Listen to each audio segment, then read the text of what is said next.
Back in Iloilo again. Not my first time here and definitely not the last. Kasi dito yung hometown ng asawa ko. Kaya kahit ilang balik, it always feels like home. From Naga kami nakatira pero nag-travel muna kami to Legazpi to catch our ride. Round trip fare, mabibigla kayo. 2,000 plus lang. Not bad, diba, para sa isang trip?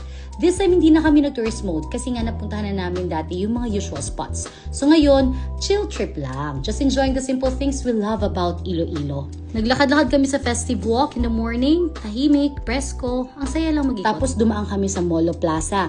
Still peaceful, still charming. Yung mga churches sa paligid, ang ganda pa rin. Para kang bumabalik sa simple at tahimik na panahon. Pero pinaka-favorite talaga namin yung Damires Hills. It's always a must. Fresh air, green views, ang sarap lang huminga at mag-relax. And syempre, kain galore. Street food muna, isaw, barbecue, tusok-tusok, simple pero ang sarap. Tapos may pa-oysters pa. Hindi ka talaga gutom sa Iloilo, promise. We also made sure na makadaan sa Roberto's, legendary meatballs and their famous siopaw. Sobrang worth it. Hindi pwedeng hindi tikman. When it comes naman to pasalubong, of course, bumili kami ng dried fish at syempre, yung favorite naming butterscotch from Biscocho House.